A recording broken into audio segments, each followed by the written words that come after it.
ओम शांति 17 जून 2025 प्रातःमुरली बापदादा मधुबन। मिष्टि बाच्चारा निजेर कल्याण करते चाइले सकल प्रकारेर नियम पालन करो। फुलेर मतो हওয়ার জন্য पवित्र व्यक्तिर हाथे बानानो शुद्ध भोजन खाओ। प्रश्न, तोमरा बाच्चारा एखन एखाने कोन प्रैक्टिस करछो जा 21 जन्म पर्यन्त कायम थाकबे? उत्तर, तोमरा एखान थेकेई सर्वदा शारीरिक एवं मानसिकभावे सुस्थ थाकार प्रैक्टिस करो। तोमादेरके दधीची ऋषिर मतो यज्ञ सेवाते अस्ति दिते होबे, किन्तु ताई बोले एखाने हठयोगेर कोनो ब्यापार नेই। निजेर शरीरके दुर्बल करा जाबे ना। तोमरा योगेर द्वारा 21 जन्मेर जन्य स्वास्थ्यवान हये जाओ। सेई प्रैक्टिस तोमरा एखान थेकेई करछो। ओम शांति। कलेज किंबा यूनिभार्सिटीतेও टीचारराও स्टूडेंटेर दिके देखे যে কোথায় গোলাপের মতো ফুল রয়েছে, সামনের সারিতে কারা রয়েছে। এটাও একটা বাগান, কিন্তু ক্রম তো অবশ্যই রয়েছে। এখানেই গোলাপ ফুলকে দেখতে পাই, তার পাশে রত্নজ্যোতিকেও দেখতে পাই, আবার কখনো আকন্দ ফুলও দেখতে পাই। বাগানের মালিককে তো সবকিছু দেখতে হবে। ওই বাগানের মালিককেই মানুষ আহ্বান করে, বলে তুমি এসে কাঁটার জঙ্গলের বিনাশ করে ফুলের চারা লাগাও। কিভাবে কাঁটা থেকে ফুলের চারা রোপণ করা হয় সেটা তোমরা বাচ্চারা এখন প্র্যাকটিক্যালে জানো। তোমাদের মধ্যেও খুব কমজন রয়েছে যারা এইসব বিষয় নিয়ে চিন্তন করে। তোমরা বাচ্চারাই জানো যে তিনি যেমন বাগানের মালিক, সেরকম তিনি আবার মাঝিও। সবাইকে নিয়ে যান। ফুলের মতো বাচ্চাকে দেখে বাবাও খুশি হন। প্রত্যেকেই মনে করে আমরা কাঁটা থেকে ফুল হচ্ছি। এই জ্ঞানটাও দেখো কত শ্রেষ্ঠ। এটা বুঝতে পারার জন্য বিশাল বুদ্ধির প্রয়োজন। এরা সকলেই কলিযুগের বা নরকের বাসিন্দা। তোমরা এখন স্বর্গবাসী হচ্ছ।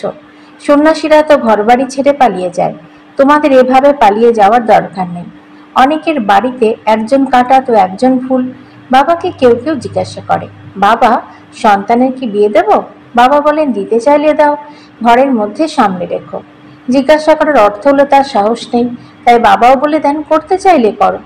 অনেকে বলে আমার তো শরীর ভালো নয়, তাই বৌমা এলে তার হাতেই রান্না খেতে হবে। বাবা বলবেন খেতে চাইলে খাও, তিনি কি আর না বলবেন? পরিস্থিতি এমন হয়ে যায় যে খেতেই হয়, কারণ তার প্রতি মোহ রয়েছে। ঘরে বৌমা এলে এমন কাণ্ড করবে যে বলার কথা নয়, যেন দেবী এসেছে। কত খুশি হয়ে যায়।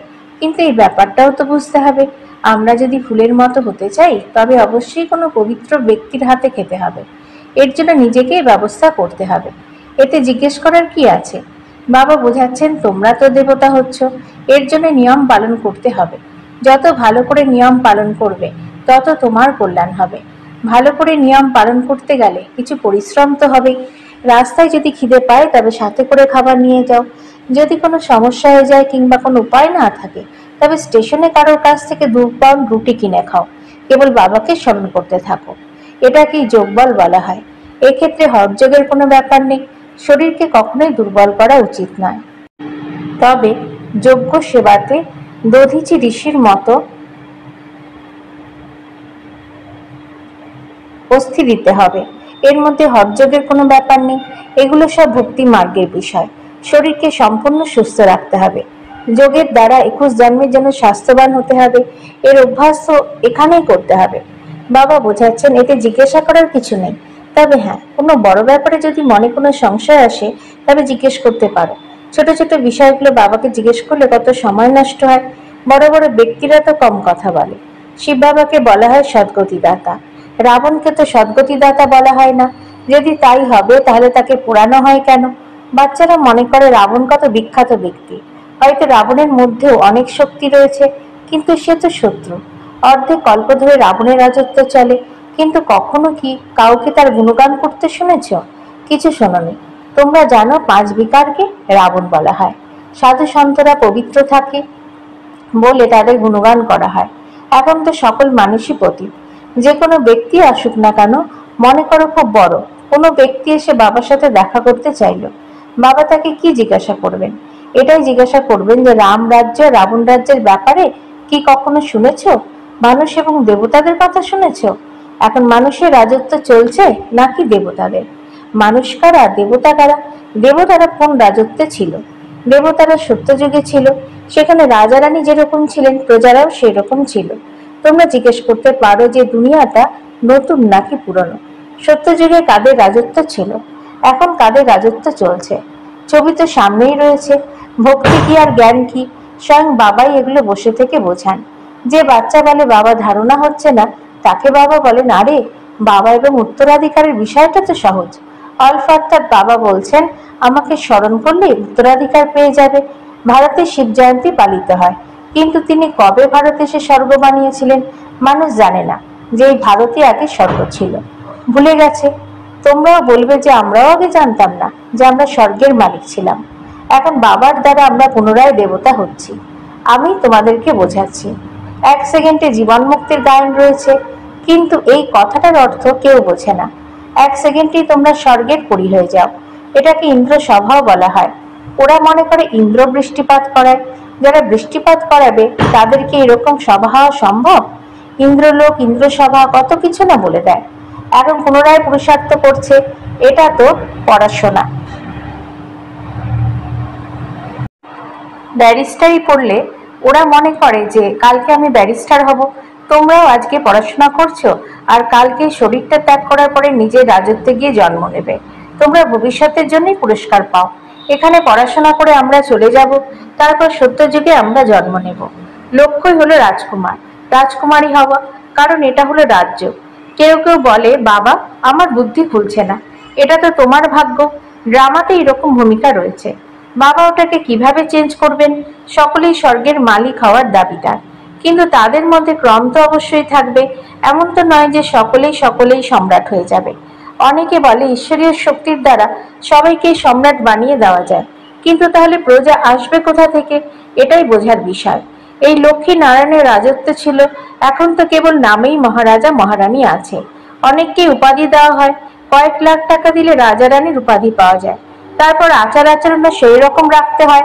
তোমরা বাচ্চারা জানো আমরা এখন শ্রীমত অনুসারে চলে আমাদের রাজত্ব স্থাপন করছি। সেখানে সকলেই সুন্দর এবং গৌরবর্ণের হবে। এই লক্ষ্মী নারায়ণের রাজত্ব ছিল। শাস্ত্রে কল্পের আয়ু কয়েক লক্ষ বছর লিখে দেওয়ার জন্য মানুষ সবকিছু ভুলে গেছে। এখন তোমরা শ্যাম থেকে সুন্দর হওয়ার জন্য পুরুষার্থ করছো। দেবতারা কি কখনো কালো হবে? কৃষ্ণকে কালো আর রাধাকে ফর্সা দেখানো হয়, কিন্তু সুন্দর হলে তো দুজনেই সুন্দর হবে। তারপর কামচিতাতে চড়ে দুজনেই কালো হয়ে যায়। ওখানে ওরা সুন্দর জগতের মালিক ছিল, এখানে এটা হলো কালো জগৎ। বাচ্চারা তোমাদের তো 1 নম্বর আন্তরিকভাবে খুশি থাকতে হবে, আর 2 নম্বর দিব্যগুণ ধারণ করতে হবে। কেউ কেউ বলে বাবা বিড়ির নেশা ছাড়তে পারি না। বাবা বলবেন আচ্ছা ভালো করে খাও। কেউ জিজ্ঞেস করলে তাকে কি বলা যাবে? নিয়ম অনুসারে চলতে না পারলে পড়ে যাবে। নিজেকেই বুঝতে হবে আমরা দেবতা হচ্ছি। তাহলে আমাদের চালচলন, খাওয়া দাওয়া কেমন হওয়া উচিত? সবাই লক্ষ্মীনারায়ণকে বিয়ে করতে চায়। আচ্ছা নিজের মধ্যেই দেখো যে ওই রকম গুণ কি আছে। আমি তো বিড়ি খাই, তাহলে নারায়ণ কিভাবে হব? এই বিষয়ে নারদের একটা গল্প আছে। তবে নারদের মাধ্যমে কেবল একজনের কথা বলা হয়নি, সকল মানুষই এরকম ভক্ত নারদ। বাবা বলছেন বাচ্চারা আমরা ভবিষ্যতের দেবতারা, তোমরা অন্তর্মুখে নিজের সাথে কথা বলো যে আমরা তো দেবতা হচ্ছি, তাই আমাদের চালচলন কেমন হওয়া উচিত। আমরা যেহেতু দেবতা হচ্ছি তাই মদ্যপান ধূমপান করতে পারি না, বিকারের বশীভূত হতে পারি না, কোনো পতিত ব্যক্তির হাতে খেতে পারি না, নয়তো স্থিতির উপরে তার প্রভাব পড়বে। এইসব বাবা বসে থেকে এই বিষয় বোঝান। ড্রামার রহস্যকে কেউই জানে না, এটা তো নাটক। সকলেই যে যার ভূমিকা পালন করছে। আমরা আত্মারা উপর থেকে আসি। দুনিয়ার সকল আত্মাকেই পার্ট প্লে করতে হবে। প্রত্যেকের নিজস্ব নিজের পার্ট রয়েছে। অসংখ্য অ্যাক্টর রয়েছে, সবাই পার্ট প্লে করছে। এটা হলো ভ্যারাইটি ধর্মের বৃক্ষ। যে গাছে কেবল আম হয় তাকে ভ্যারাইটি গাছ বলা যাবে না, ওতে তো কেবল আমই হয়। এই বৃক্ষ হলো মনুষ্য সৃষ্টির বৃক্ষ, এর নাম ভ্যারাইটি ধর্মের বৃক্ষ। বীজ তো একটাই, কিন্তু মানুষের ভ্যারাইটি দেখো কত রকমের, সবাই আলাদা আলাদা। বাবা বসে থেকে এগুলো বোঝাচ্ছেন। মানুষ তো কিছুই জানে না, বাবাই মানুষের বুদ্ধিকে পরশসম বানিয়ে দেন। তোমরা বাচ্চারা জানো যে এই পুরনো দুনিয়ায় তো আর মাত্র কয়েকটা দিন। আগের কল্পের মতো এই কল্পেও চারা লাগানো হচ্ছে। ভালো প্রজা, সাধারণ প্রজাদের চারাও রোপণ করা হচ্ছে। এখানেই রাজধানী স্থাপন হচ্ছে। বাচ্চাদেরকে সকল বিষয়তেই বুদ্ধি খাটাতে হয়। এমন নয় যে মুরলি না শুনলেও চলবে, এখানে বসে থেকেও বুদ্ধি বাইরের দিকে চলে যায়। এমন অনেকে আছে যারা সামনে বসে মুরলি শোনার সময় খুব খুশি হয়, মুরলি শোনার জন্য বাড়ি থেকে পালিয়ে আসে। স্বয়ং ভগবান পড়াচ্ছেন, এইরকম ক্লাস কি মিস করা উচিত? টেপের মধ্যে তো হুবহু রেকর্ড হয়, ওটাও শুনতে হবে। কোনো ধনী ব্যক্তি যদি কিনে আনে তবে গরিবরাও শুনতে পারবে, কত জনের কল্যাণ হবে। গরিব বাচ্চারাও নিজেদের ভাগ্যকে শ্রেষ্ঠ বানাতে পারে। বাবা তো বাচ্চাদের জন্য বাড়ি বানাচ্ছেন, গরিব বাচ্চারাও মানি অর্ডার করে দেয়, বলে বাবা এটা দিয়ে একটা ইট কিনে বাড়ি বানানোর কাজে লাগিয়ে দেবে আর 1 টাকা যোগ্য সেবায় দিয়ে দেবে। আবার অনেকে আছে যারা পুরো ভান্ডার ভর্তি করে দেয়। মানুষ হাসপাতাল ইত্যাদি বানানোর জন্য কত খরচা করে। ধনী ব্যক্তিরা সরকারকে অনেক সাহায্য করে, পরিবর্তে তারা কি পায়? ক্ষণিকের সুখভোগ করে। এখানে তোমরা যা কিছু করছো সব 21 জন্মের জন্য। দেখছো যে বাবা তো সবকিছুই দিয়েছেন, বিশ্বের প্রথম মালিক হয়েছিলাম। 21 জন্মের জন্য এইরকম চুক্তিতে কে না রাজি হবে? তাই তো তাকে ভোলানাথ বলা হয়। এটা এই সময়ের কথা, তিনি কতই না ভোলা। বলছেন যা কিছু করার আছে এখনই করে নাও। কত গরিব বাচ্চারা আছে জামা কাপড় সেলাই করে পেট চালায়। বাবা জানেন এইসব বাচ্চারা খুব উঁচু পথ পাবে। সুদামার উদাহরণ এই জন্যই রয়েছে, 1 মুঠো চালের বিনিময়ে 21 জন্মের জন্য মহল পেয়ে যায়। তোমরা পুরুষার্থের ক্রম অনুসারে এইসব কথা জানো। বাবা বলছেন আমি হলাম ভোলানাথ। এই ঠাকুরদাদা তো ভোলা নন, ইনিও বলছেন যে ভোলানাথ হলেন শিব বাবা, তাই তাকে সওদাগর, রত্নাকর, জাদুঘর বলা হয়। তোমরা বিশ্বের মালিক হয়ে যাও। এখন তো ভারত কাঙাল হয়ে গেছে, প্রজারা ধনী আর গভর্নমেন্ট গরিব হয়ে গেছে। তোমরা এখন বুঝেছো যে ভারত কত শ্রেষ্ঠ ছিল, স্বর্গ ছিল, তার নিদর্শনও রয়েছে। সোমনাথের মন্দির কত হিরে মানিকে সুসজ্জিত ছিল, পরে উট বোঝাই করে নিয়ে গেছে। তোমরা বাচ্চারা জানো যে এই দুনিয়ার পরিবর্তন এখন অবশ্যই হবে, এর জন্য তোমরা প্রস্তুত হচ্ছ। যে করবে সে পাবে। মায়া অনেক বিরোধিতা করে। তোমরা হলে ঈশ্বরের অনুগামী, বাকি সবাই রাবণের দাস। তোমরা শিব বাবার সন্তান। শিব বাবা তোমাদেরকে উত্তরাধিকার দেন। বাবার কথা ছাড়া আর অন্য কোনো বিষয় বুদ্ধিতে আসা উচিত নয়। আচ্ছা, মিষ্টি মিষ্টি হারানিধি বাচ্চাদের প্রতি মাতা পিতা বাপদাদা স্মরণে স্নেহ সুমন আর সুপ্রভাত। আত্মাদের পিতা তার আত্মারূপী বাচ্চাদেরকে জানাচ্ছেন নমস্কার। আমাদেরও বাপদাদাকে ধন্যবাদ, নমস্কার। ধারণার জন্য মুখ্য সার: 1. অন্তর্মুখী হয়ে নিজের সঙ্গে কথা বলতে হবে। যেহেতু আমরা দেবতা হব, তাই আমাদের আচার আচরণ কেমন হওয়া উচিত? কোনো অশুদ্ধ খাদ্যাভ্যাস নেই তো? 2. 21 জন্মের জন্য নিজের ভবিষ্যৎকে শ্রেষ্ঠ বানাতে হলে সুদামার মতো যা কিছু আছে সেই সব ভোলানাথ বাবার হাতে দিয়ে দাও। পড়াশোনার ক্ষেত্রে কোনো অজুহাত দিও না।